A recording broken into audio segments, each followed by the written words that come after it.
10 menit yang terhadap kaum. Tes. Assalamualaikum warahmatullahi wabarakatuh.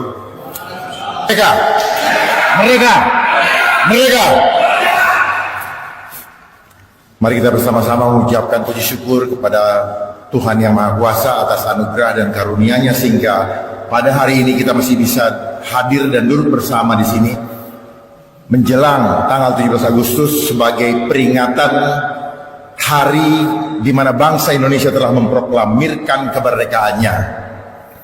Namun saat ini dari apa yang Bapak-bapak sampaikan tadi kita merasakan bahwa sangat jauh dari api dari panggang, dan itu sangat kita rasakan.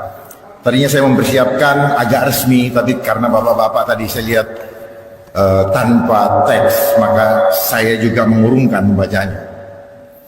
Apa yang terjadi kepada bangsa ini itu dimulai dari apa yang bapak sampaikan tadi, Astagatra, Pak.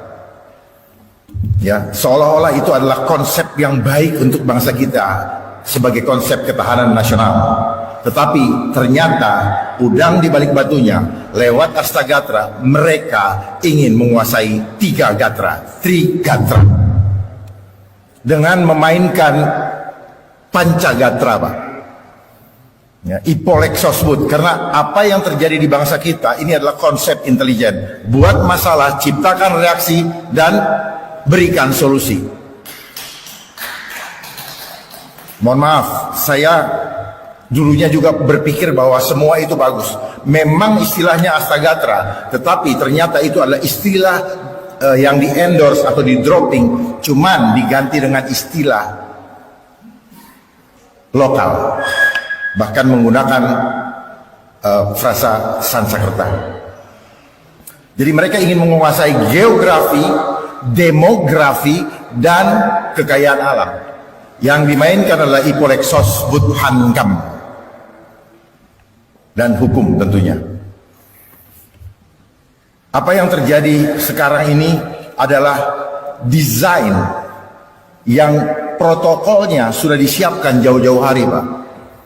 Kita pikir kita adalah bangsa yang merdeka. Enggak, ternyata secara de jure kita diakui oleh United Nations, tetapi secara de facto kita ada dalam penjajahan neokolonialisme. Saya akan bisa uraikan semuanya, Pak. Jadi anggaran-anggaran yang diterima oleh pemerintah, oleh setiap negara di bawah UN, itu anggaran yang diperuntukkan untuk mewujudkan sistem, mewujudkan programnya dengan membangun sistem melalui konstitusi. Sehingga lihat sekarang apa yang terjadi. Semua perundang-undangan, terutama sejak lahirnya Undang-Undang Dasar 1945 yang diamandemen tahun 2002 merupakan tadi karpet merah bagi elit global untuk menguasai bangsa ini dengan permainan dari United Nations. Makanya lihat semua underbawnya, UNESCO, UNICEF. Tadi Bapak bicara mengenai pendidikan, UNESCO itu yang memainkan kurikulum di bangsa ini. Kalau tadi bicara belajar merdeka, bukan belajar merdeka. Sebenarnya apa? Apa yang terjadi dengan mindset kita sehingga pemikiran kita selalu melihat kepada dampak. Tidak pernah kita bicarakan akarnya apa? Akarnya sejak Bapak duduk di SD. Sistem edukasi ini adalah doktrinasi. Pikiran kita diseragamkan semua. Kurikulumnya seragam. Yang ngajar juga nggak tahu apa yang diajar kepada kita itu benar atau tidak. Sadar nggak? Kalau kita bilang kita ini bangsa yang terjajah, kita merasa terintimidasi, kita inferior, itu diciptakan, itu adalah intelligent psychology. Sadar nggak? Itulah permainan alam bawah sadar, makanya kita nggak pernah sadar. Termasuk apa yang disampaikan Bu Tifa. Apa yang terjadi sejak 3 tahun belakangan ini, itu desain yang sebenarnya yang apa disampaikan Bu Tifa itu 1000% betul. Ini receh, permainan mindset. Ini adalah pertarungan opini. Karena mereka menguasai media, kita berpikir kalau media sudah berbicara, itu adalah kebenaran. Tidak, itu adalah kebohongan yang diciptakan. Hanya mereka tidak pernah berani untuk berdiskusi terbuka tentang hal itu. Mereka kuasai kita dengan perundang-undangan yang lolos karena adanya amandemen Undang-Undang 2002. Saya siap untuk berdiskusi dengan seluruh anak bangsa di sini untuk menyelamatkan bangsa ini. Persoalan di bangsa ini, pemilihan presiden yang akan datang, kalau beliau-beliau tidak bisa menyelesaikan hutang sebelum membuat program, maka jangan dipilih. Karena persoalan kita bukan programnya bagus, tetapi hutang menjadi isu utama persoalan bangsa ini. Yang membuat rakyat harus membayar pajak tinggi. Apalagi setelah 3 tahun ini pekerjaan menjadi semakin sulit karena memang sengaja dibikin sulit. Mari kita bongkar kalau memang kita cinta bangsa. Jangan cuma berbicara dari definisi dan menggunakan footnote dari barat. Pemikiran-pemikiran orang yang menurut mereka pintar ternyata hanya berdasarkan referensi buku-buku menurut orang-orang yang dari luar. Makanya pemikirannya selalu meniru apa yang disampaikan oleh Profesor Yudi Latif tadi. Meniru. Makanya orang dapat ijazah, orang bikin skripsi pasti ada footnote-nya. Jadi kenapa kita permainan psikologi kita dibikin seolah-olah bangga dengan gelar kita, padahal gelar itu sebenarnya mendungu-dungungkan kita. Karena ketika kita bicara tentang logos, itu asal katanya apa dari Yunani, itu artinya apa? Dungu. Jadi apa yang disampaikan oleh Bapak Rocky Gerung sebenarnya tepat sekali. Itu kan industri. Ini industri, Pak. Pendidikan itu industri. Coba Bapak lihat. Makin kaya itu semua. Dan yang punya rata-rata yayasan. Dan yayasan itulah tempat menyimpan money laundering. Tetapi mereka menjadi filantropi yang seolah-olah mengasihi manusia, tapi sebenarnya mereka adalah monster. Bapak cek semua filantropi di Indonesia. Mereka punya rumah sakit, mereka punya sekolah. Cek angka 9 itu yang disebut-sebut selama ini. Mereka punya yayasan. Karena apa? Mereka mau menghindari pajak. Dan ini dimulai dari tahun 1902 oleh Rockefeller. Termasuk sistem edukasi yang terjadi sekarang, yang membuat termasuk yang merdeka belajar dan sebagainya, itu adalah dibuat oleh Rockefeller Foundation. Dan yang membuat kurikulum adalah Frederick Taylor Gates. Apakah ada hubungannya dengan Bill Gates? Saya nggak tahu karena saya nggak kenal. Tetapi tujuan daripada itu apa? Membuat kita worker, pekerja. Tapi karena dikasih gelar, lalu kita merasa kita orang hebat. Padahal we don't know nothing. Karena dengan kita dapat gelar, sebelum dapat gelar kita dapat ijazah. Ijazah itu artinya apa? Tanda sertifikasi bahwa kita siap menyerahkan kekuasaan diri kita kepada yang menggaji kita. Sadar tidak? Itulah jiwa-jiwa inferior yang ada pada diri kita. Dan banyak orang yang dikirim ke luar negeri mendapatkan scholarship, beasiswa yang dibayar oleh UNESCO. Itu program United Nations. Dan pulang-pulang bahasa Inggris, nggak bangga dengan bahasa Indonesia. Padahal saya ingin bahasa Indonesia menjadi bahasa internasional karena kita adalah bangsa nomor 4 terbesar di dunia. Saya berharap kita punya pemimpin yang betul-betul takut sama Tuhan, bukan cuma ngomong dalam konsep. Coba kita perhatikan sekarang, selama 3 tahun ini, ketika rakyat Indonesia ketakutan, tidak ada pemimpin yang bilang, jangan takut karena Tuhan kita berkuasa. Allah kita berakbar. Hilang semua dia punya begal. Di mana nyalinya? Tak ada satupun yang muncul. Semua nakut-nakutin rakyatnya. Padahal ini semua adalah kebohongan. Mari kita buktikan. Saya bukan sok-sokan bicara, Pak. Karena kebohongan nyata-nyata di depan mata. Televisi semua dikuasai, mainstream dikuasai oleh mereka. Dan itu dibayar sebelum dimainkan. Dimainkan lewat apa? Sosialisasi. Sosialisasi itu adalah propaganda. Supaya apa? Tertanam di alam bawah sadar. Psikologi intelijen. Bahwa nanti akan terjadi begini-begini. Sebenarnya, mereka yang bicara itu, mereka bagian daripada panitianya. Karena ini adalah konsep event organizer, konsep industri. Makanya ada seksi apa tuh? Dokumentasi, seksi publikasi, seksi transportasi, seksi konsumsi, seksi. Kalau nggak ada duitnya, nggak ada yang kerja.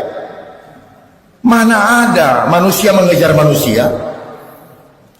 Tapi saya maklum, kenapa ini terjadi? Karena konsep homo homini lupus, Pak Profesor, yang disampaikan oleh Thomas Hobbes, filsuf Inggris, inilah konsep kenapa kita jadi worker. Manusia menjadi serigala bagi manusia yang lain. Apalagi dengan undang-undang kesehatan yang muncul yang baru ini. Manusia, ini adalah undang-undang kejahatan kemanusiaan yang mengkudeta otoritas Tuhan di dalam diri manusia. Tuhan tidak ada lagi. Karena memang konsep dia adalah konsep Dajjal yang ingin menarik kita no left behind. Makanya mereka bikin omnibus law.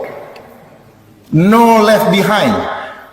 Vacuum cleaner, semua diangkat, nggak boleh ingat Tuhan. Makanya bisnis juga dari bahasa Inggris itu busy being under Satan yoke. Kita selalu dibuat sibuk, tetapi jangan pernah kau punya waktu untuk cari Tuhan.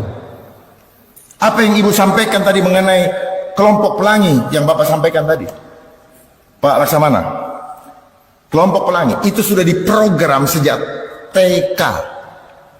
Sadar tidak, gurunya semua perempuan.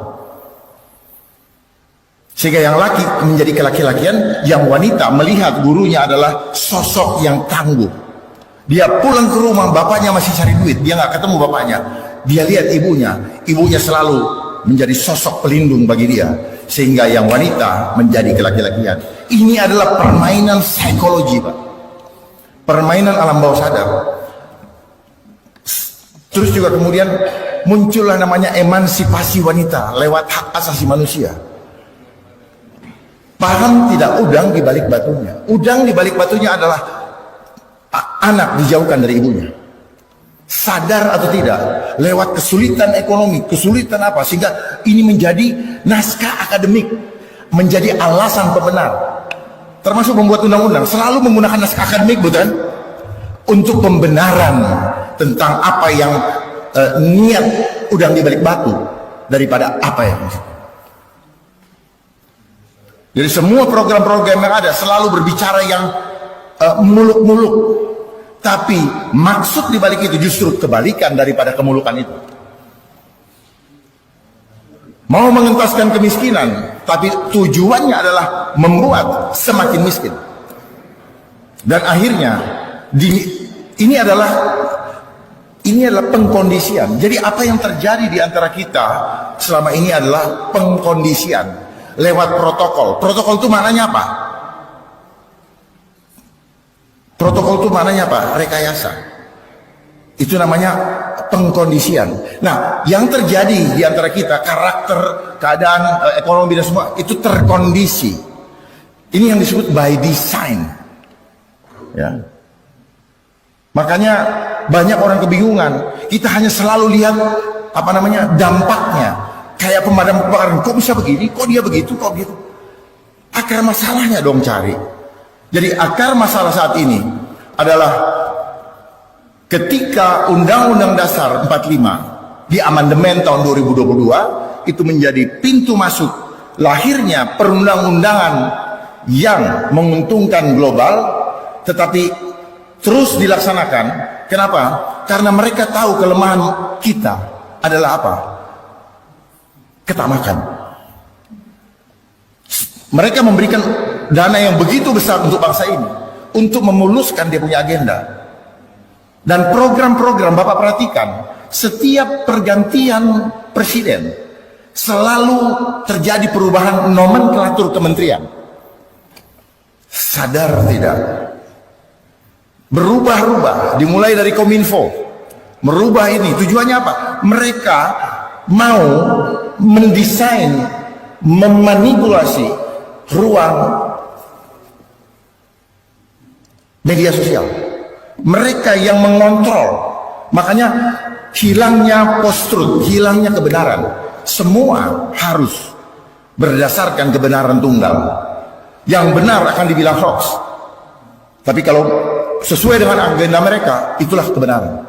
Makanya adanya seperti Kominfo, Kemenpan RB, ya. Saya beritahu aja. Adanya badan-badan yang banyak, begitu banyak itu. Adanya komisi itu agenda mereka. Untuk apa? Sambil menyelam minum air, sambil membuat program. Just 1 minute more. Makasih. Sambil ini program itu keluar menjadi kantong-kantong hutang baru bagi bangsa kita. Sebenarnya kita nggak perlu, tinggal memaksimalkan lembaga struktural, bukan memperbanyak lembaga non struktural yang akan semakin banyak. Apalagi dengan keluarnya lagi sekarang Omnibus Law, ada komisi lagi, ada konsili dan sebagainya.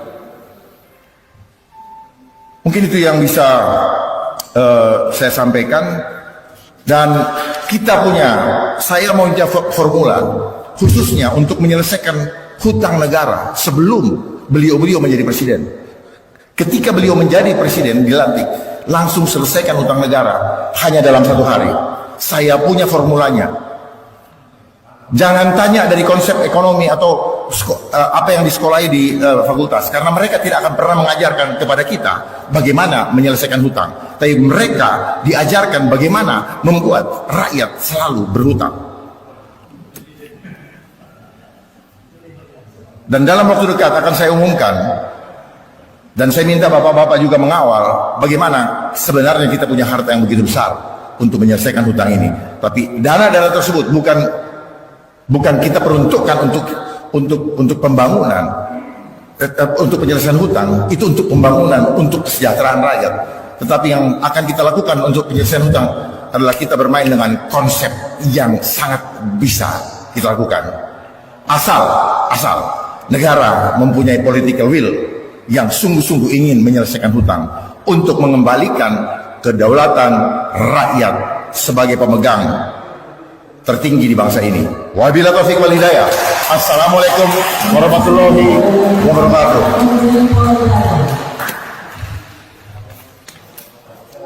Baik, selanjutnya kami persilakan